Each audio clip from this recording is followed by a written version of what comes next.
School. It's where you spend most of your formative years, and it's no doubt very important.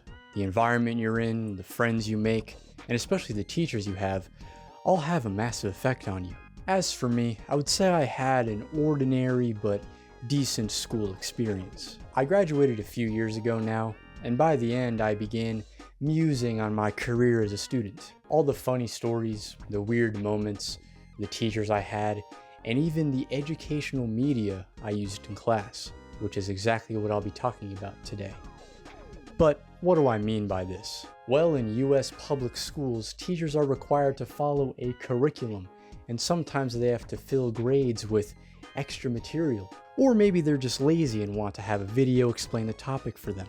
This is where educational media comes in. I'm talking computer software, websites, TV shows, supplementary material used to fill time in class, or provide extra material for students. There's no doubt that most of you watching have interacted with this kind of stuff before, but in terms of the material itself, it's probably different for everybody. So in this video, I'll be taking a nostalgic look back on what I've interacted with over the years. A lot of this stuff is pretty goofy looking back, but we'll see what worked, what didn't, and poke fun along the way. Sweet! So one of the first pieces of media I remember using in school isn't actually something I could find. Perhaps it's been lost to time, but on the off chance anyone knows what this is, I want to describe it to y'all. Back in maybe first or second grade, which was roughly 2009 to 2012, we would go to the computer lab and use this Leprechaun phonics program. At least that's what it was referred to as. I have no idea what this thing is called or what company created it, and typing in Leprechaun phonics program into Google doesn't net much, but I happen to remember a lot about it. It ran on Windows XP, and the icon was a little leprechaun character that served as the mascot. He had a long chin, a scratchy, high-pitched voice, and his character model looked exactly like those 3D GIF dubstep memes. I have no idea where this art comes from, but that's what he looked like. The software itself was pretty simple. Lots of white backgrounds, plain text, and blue accents. The little leprechaun fellow would stand in the corner and talk to you, and most of the activities revolved around teaching basic phonics. One thing about this program that always weirded me out were these parts that taught you how to sound out certain letters. It would just be these cropped close-ups of people's mouths, and it'd be like, B, ba. I never liked looking at it. But alas, I cannot find this software anywhere. Any keywords I could use are too vague, and it's most likely a very old program that was installed with physical disks. But if anything I said rings a bell for anyone watching, then please leave a comment down below with any information or links you have.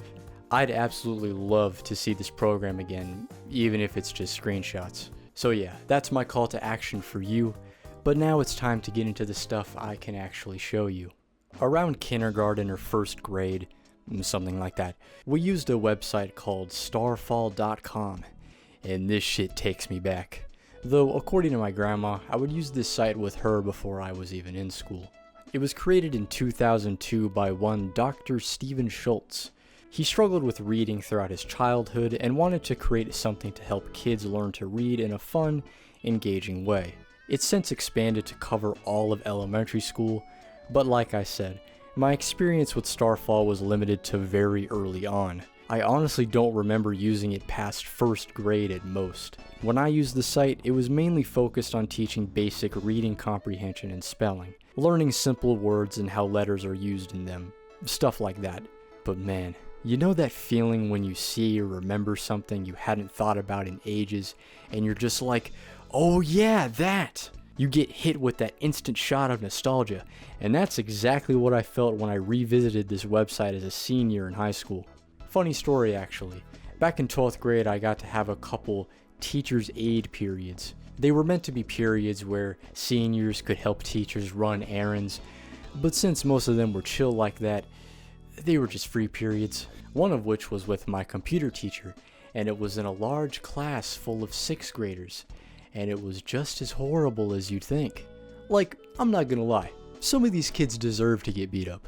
But anyway, one day a friend and I were reminiscing on Starfall, and we decided to pull it up on the computer. And to our surprise, it looked the exact same as it did a decade ago. It still does, in fact. And we were laughing our asses off seeing all of these familiar characters and activities once again. But then a couple 6th graders came up to us and were like, "Why are you laughing at kids stuff?" And I was just like, you wouldn't get it. But speaking of the Starfall characters, I gotta talk about this shit. I mean, come on. Zach the Rat, Peg the Hen, Gus the f***ing Duck. Bro, these guys were the heart and soul of Starfall. They're the main thing I remember, and like most of the other activities, they serve to teach basic reading skills. But man, these are goofy as hell. They're really old and clunky at this point, but that's exactly why it makes me laugh.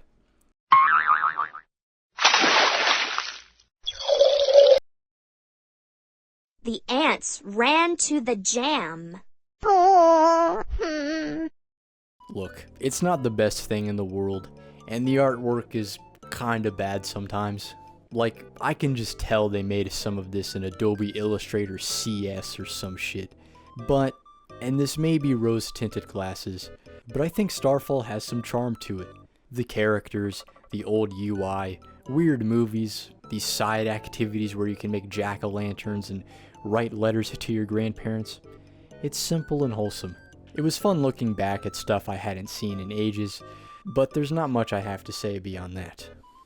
Now this next thing is something I almost guarantee you haven't heard of. The Oregon Wise Guys.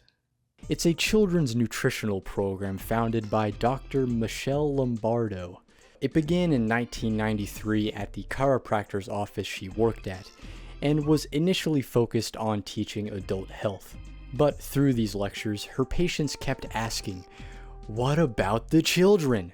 Thus, the Oregon Wise Guys were created. They're a group of anthropomorphic organs focused on teaching kids to eat low-fat, high-fiber foods, drink lots of water, and get plenty of exercise. The program has a pretty long history, but it really began to pick up steam in the late 2000s. They received funding from the W.K. Kellogg Foundation to produce pilot episodes of a show. I'll explain why that's in quotes later. And it eventually blossomed into an internationally used program featuring books, DVDs, toys, and more. In fact, according to Michelle herself, it was taken up by every state in America. She said this back in 2012, which vaguely lines up with when I would have interacted with this program. It definitely peaked in the early 2010s, and with every interview I watched, Michelle is absolutely glowing with excitement over the Oregon Wise Guys. And then out of the back of the head comes cerebrum. And cerebrum is all about kids being smart about the choices they make. And it's such a good way to learn, because sometimes you need to get creative for it to stick in their minds. Yeah, because kids are so f***ing stupid. You know, I almost didn't remember the name of this thing at all. Googling nutritional puppet show didn't offer anything I was looking for.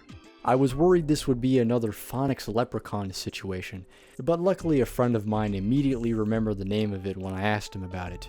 Cause like, I knew I'd find plenty of information if I looked up the name. It's not like it was some ragtag production after all. Turns out I was right. Their website is still running, they have a YouTube channel, and both have tons of information on the program. But as for how I was exposed to the Oregon Wise Guys, I honestly don't remember too much.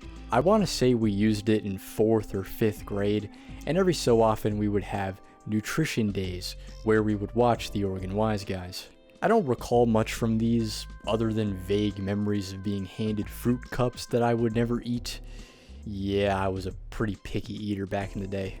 In fact, my diet is still pretty bad, but hey, maybe the Oregon Wise Guys can teach me a thing or two about being a little healthier. Now, what I have here are some DVDs that would have been included in the classroom kit. While there are a lot of clips and short PSAs on their YouTube channel, I couldn't actually find these full episodes online. Thankfully though, I was able to find an eBay listing of these 4 DVDs. There's 8 in total, and they each contain a single episode focusing on a specific nutritional topic. The main one I knew I had to get was Breakfast Skippin' Blues, since it was the only one I had any memory of. Or so I thought. While the line I was thinking of is breakfast related, it's actually from one of the many PSAs you can find on their YouTube channel. Breakfast, the meal you eat first thing in the morning to break your fast. Very clever. Why, break your nighttime fast. They did sell these PSAs on DVD, so they must have put that on during one of the nutrition days. But regardless, the DVDs I bought did give me a good idea of what the Oregon Wise Guys have to offer. We're super cool, we're out of sight. We keep your body running right. Okay, that's enough. So I'm going to refer to the Oregon Wise Guys as a show, but it's not really a traditional television series. These episodes were meant for a classroom setting and were never broadcasted on TV. The short PSAs were given to public broadcast, but that's it. So I'm not sure what this would be considered, but I'm calling it a show for the sake of convenience. That being said, the show has pretty good production value. The puppeteering is expressive, there's some nice bisexual lighting here and there. It's pretty solid stuff. And these character designs, man, Jesus Christ. They had the difficult task of making appealing characters out of anatomical human organs. And they kind of succeeded. I mean, characters like Kelsey M. Bowen are pretty weird looking, but some of them are low-key creative. They really made a literal intestine look like a cute dragon.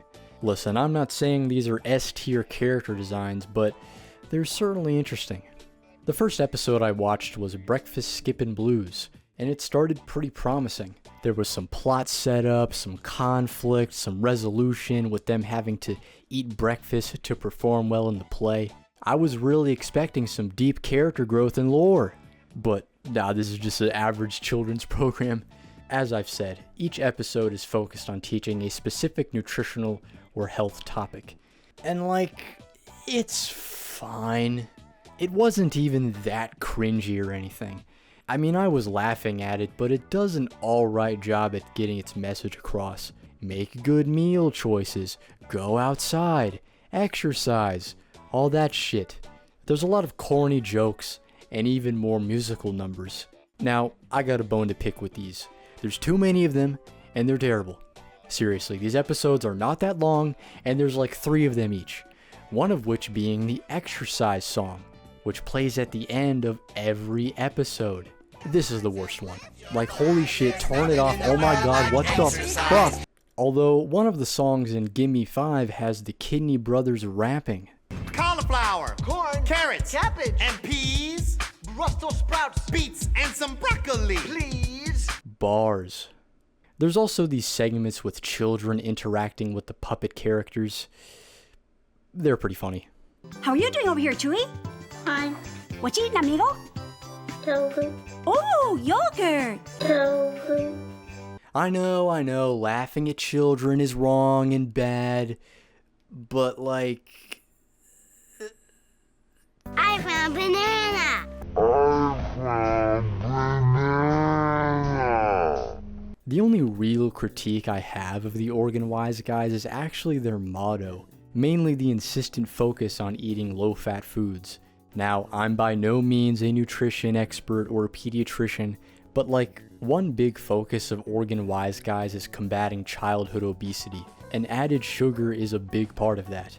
I just find it odd how that isn't a persistent point in their mottos and slogans.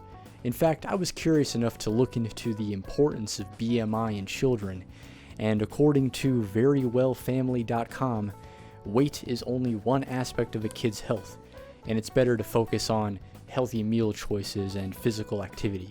Which, to be fair, the core episodes of the Oregon Wise Guys do this, so I can't be too critical there. Diet is still a very complex subject nonetheless, and it's different for everybody. What you should or shouldn't eat is subjective. Perhaps some aspects of Oregon Wise Guys could have been changed, but like I said, I'm not an expert, so don't take me seriously. I'm just here to make fun of stupid puppets. And you are? I'm the guts. I'm the whole guts. I'm the intestinal portion. Well, that was that. But now it's time to take a look at something that everyone is familiar with. Bill Nye the Science Guy. If you're my age or older, you've definitely watched Bill Nye in school. And honestly, it's probably the best thing I'll be talking about in this video. Although I don't feel the need to go too in depth on it. It's so well known, so long lasting, and I feel like this video by Bobby Broccoli already explains why the show works so well. Bill Nye does a genuinely good job of being edutainment. Bill is a fun, ecstatic host, concepts are explained well, and the presentation is pretty unique. There's a lot of 90s wackiness with its fast pace, goofy sound effects and edits that are borderline proto-YouTube poop. This stuff gives the show personality, and it's pretty damn entertaining. In Bobby Broccoli's video, he mentions how the show never talks down to its viewers, which is a very good thing in my book, especially considering what we'll be talking about later. I feel like any time we would watch Bill Nye in science class, everyone was pretty hype, especially with that theme song. It's something I can't really say for most pieces of educational media. Sure, I always found science to be more interesting than most subjects in school, but I gotta give Bill Nye a lot of props for being such a fun, unique show that so many kids enjoy. I'm not sure how many classrooms still use Bill Nye as a learning tool, but I hope it continues to live on for a while. Another 90s science show I low-key forgot about when putting this video together is the Magic School Bus. I mainly remember watching this in 5th grade, and it was fine. You got Miss Frizzle taking these kids on crazy science adventures inside kids' intestines. There was the redhead boy that was always a little bitch, and then there was some guy named Carlos. Yeah, this show didn't leave the biggest impact on me, but I'm sure it's pretty nostalgic for a lot of people out there.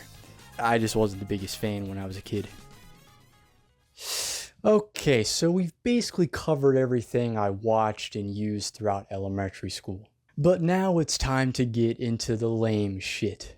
Because around 3rd grade or so, my school was introduced to something that a lot of you are probably familiar with. That's right, it's time to talk about iReady. iReady is an instructional program focused on teaching students reading and math of varying grade levels. It was launched in 2011 by Curriculum Associates and is a digital version of the Ready workbook series. The site offers diagnostic tests, lessons, and it's also really popular. Over 20,000 schools and over 10 million students use iReady to this very day, and I never cared for it. Believe me, when it comes to iReady, I know what I'm talking about. We used this throughout late elementary all the way up to 8th grade. My grandma even made me do iReady over the summer, and when I said this in front of my classmates one time, they all laughed at me. Thanks, Grandma. I don't fully recall when we used iReady in elementary school aside from the usual computer lab visits, but come middle school, it was pretty frequent. In one of my math classes, we would have iReady days almost every week, it seemed like. And I remember taking standardized tests in iReady alongside regular tests. Needless to say, we used this thing a lot. But how much of that was the teacher's decision? After all, iReady is absolutely supplementary learning. We would get extra grades for it, and it was no doubt filler. Well, from discussions I saw on r/teachers of all places, iReady can be forced upon by the district, and some teachers don't even like the program at all. Many students don't seem to take the program very seriously and just rush through it, leading to assessments that skew lower, resulting in a poor diagnostic for teachers. Now you could say, well then kids need to actually do the work. Do you think I care? iReady was such a slog to do, but I don't particularly remember bum rushing through these lessons, let alone cheating on them. Not sure if I even knew how to do that. But man, I never liked this shit. I'll make fun of it more soon, but these cartoon character lessons were so dumb and annoying Even back then, their stereotypical hip teen designs and bad jokes made me feel like I was being talked down to, and I never liked that. It just feels like some executives were like, oh, kids like hair dye and rap music? Let's put that in the lessons.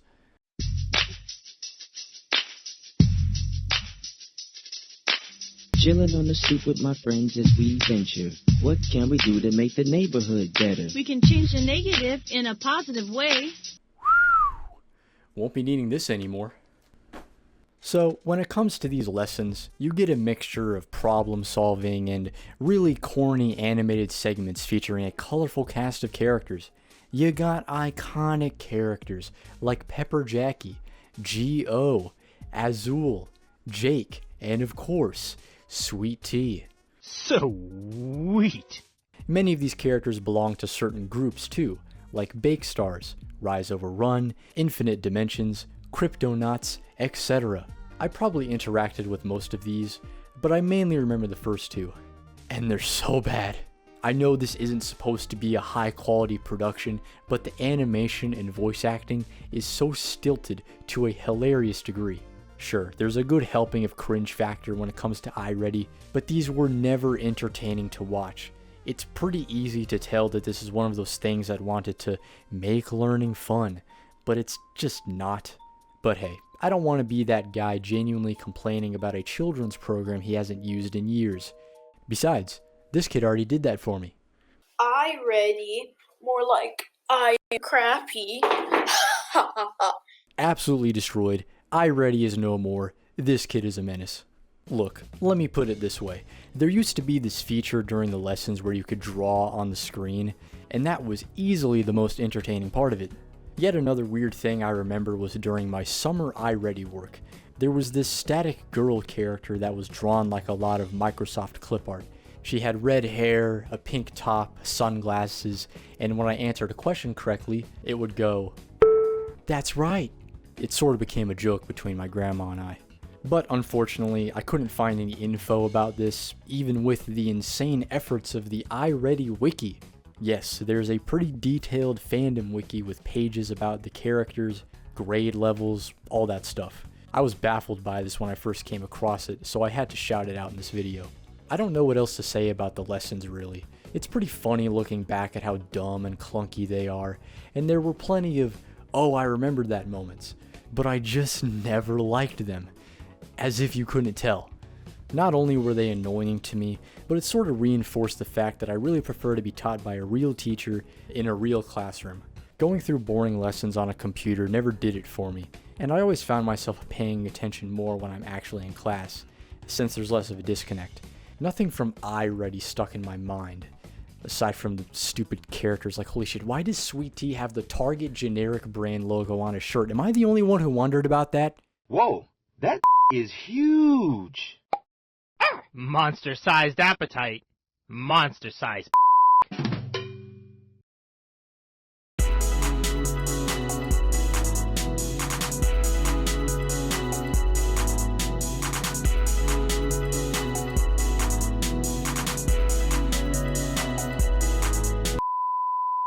And so, that was iReady.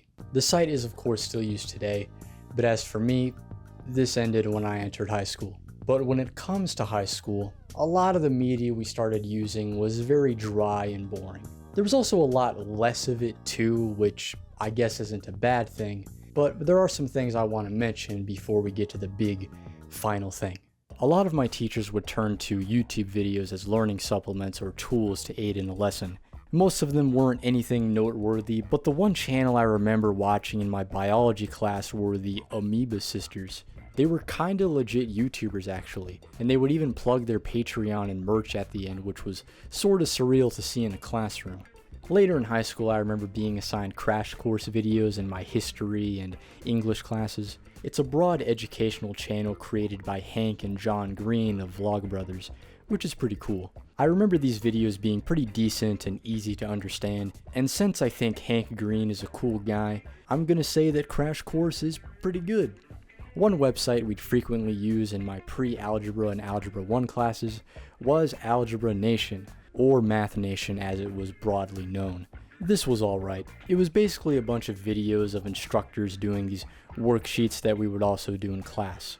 Pretty sure my teacher would use this to help further explain the material we were learning, and I remember the worksheets because the logo was a flag, and one time I drew flames on it. I guess I didn't like it very much. Although I will give Algebra Nation a lot of credit for one thing. With the videos you could choose between a lot of different instructors, each with their own tone and pace. Some were slower, and some were faster and energetic. But our class always went with my man Darnell. This guy was the best. He was that nice middle ground. Not too quick, not too slow, charismatic, always explained things well. He was chill like that, you know? But what was that last thing I used in high school? Well, remember how I said my least favorite part of iReady were the stupid annoying characters? I always kind of wondered what it would be like if it didn't have any of that stuff. And the answer came in the form of something you might have used before. Edgenuity. Now, some of you watching might disagree with this even being here since, well, I don't think Edgenuity themselves would consider this edutainment. This program was the driest, most monotonous shit I've ever used in school. What you're looking at right now is footage of a typical Edgenuity lesson that I recorded back in 2021. There'd be a lesson with someone talking in the corner, an assignment, and a quiz. Over and over and over again. I didn't use Edgenuity until 11th grade or so, but up until then, I had never heard good things about it. The main point of contention was how your grade depended on your progress, not just the results from quizzes or whatever. And yeah, this was true. Whether your teacher graded you solely based on what Edgenuity says is one thing, but it's still pretty dumb. I even came across an opinion piece that cited this as a core issue with Edgenuity. This progress system just incentivizes students to rush through the lessons rather than taking time to actually do it. But even if you did, it's boring as hell. I didn't know anybody who legitimately did Edgenuity, and that included me. So to any teachers and parents watching, I'm about to condone cheating for a moment. Instead of listening to the tedious lessons, we'd just open music in another tab and coast through them. Then once the quiz came around, all you had to do was copy one of the questions, paste it into Google, and you'd find a Quizlet with all the answers. In fact, you could find Quizlets for just about every quiz on Edgenuity. It was that easy. This site was something nobody took seriously. I was introduced to it as supplementary work in my social studies classes, so of course it wasn't going to take full priority. Like, it gets even worse when it's used as a full classroom replacement. And yeah, that was pretty common too. My senior year had a handful of filler classes. I mentioned those aid periods before earlier, but I had some Edgenuity classes too. My math class had a lot of it, and for my English class, Edgenuity every single day. There was no teacher interaction, and as you could have guessed, I just dicked around with my friend every day and half-assed the work. It was yet another pointless website tacked on by the district, and a lot of teachers don't like it either. In that opinion article I mentioned, a teacher is quoted as saying that Edgenuity is repetitive and lacks interactivity, which I totally agree with. Learning should be engaging, and this website is the opposite. The fact that it's used as a class replacement just sucks. Kids deserve so much better when it comes to learning. Because if you're not going to try to make learning fun, then try making it a good tool in the first place. The site has since rebranded to Imagine Edgenuity, but I don't have much info about any changes it's made, if at all. All I can do is recall my experience, and it was garbage. Get rid of this shit. So we've talked about all these shows and programs that aim to make learning fun, but they rarely work. So to close out this video, I want to talk about something that I actually enjoy, and it all happens on the very website you're on right now. But watch what happens next.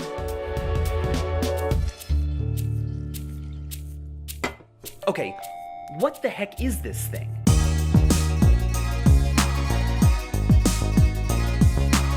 While I don't watch a ton of them, creators like Vsauce, Tom Scott, Answer in Progress, and the several science engineering channels out there all succeed in making entertaining educational content that I enjoy watching on my own time.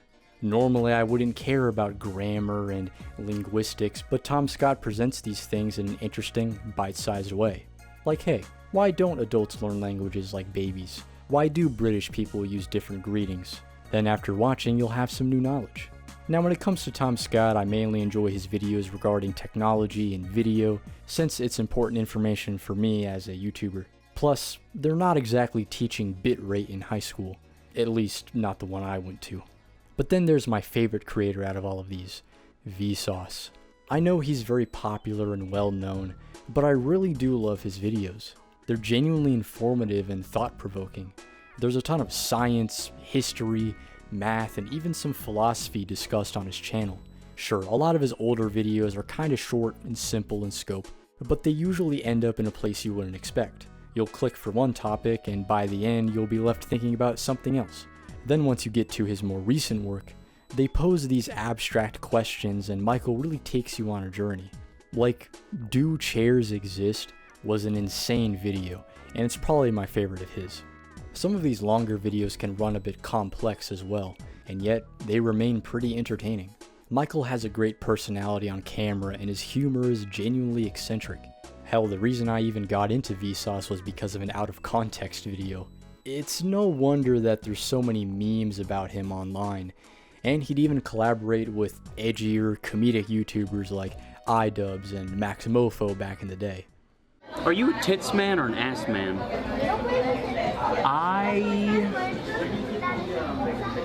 I ask myself that every day. When it comes to my favorite educational creators, I might be biased since things like science, language, and technology are inherently more interesting to me, but sometimes I'll be watching Vsauce and think, I really normally wouldn't be watching something like this. The reason Bill Nye worked was because it was presented so well, and I think guys like Vsauce are the same way, just in a different context. Michael Stevens is someone who is clearly passionate about science, learning, the universe, and he expressed that on an independent level. Vsauce isn't hindered by executives or a curriculum. It's just a guy expressing his passions and sharing that with the world. And really, isn't that what YouTube is all about? Learning doesn't have to come from a classroom or a book, and I think it's important to learn about what you find interesting. When I was younger, I loved watching these decade documentaries about the 80s and 90s. I loved seeing what popular culture was like back then, along with what shaped it. But at the end of the day, it's still history, just not what I was learning in school. I feel like a lot of what I talked about in this video turned learning into a tedious chore rather than something enjoyable, when it very well can be. And I think a lot of these YouTubers are a perfect example of that. They use their personalities and their skills to craft engaging videos about subjects that I wouldn't care about otherwise. This goes beyond these creators too. 9 times out of 10, I'll come away from the latest Emplemon video having learned something interesting, even if it's not academic whatsoever. And I think that's pretty awesome. Discovering new things and being curious on your own terms, no matter what it's about, is always a great thing. There's a whole world out there after all. So, never stop learning, and as always, thanks for watching.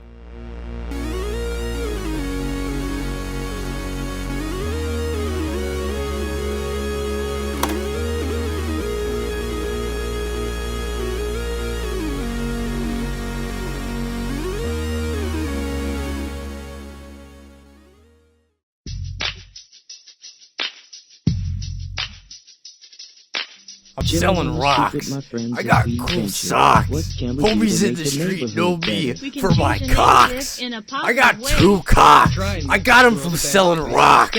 I come in my socks.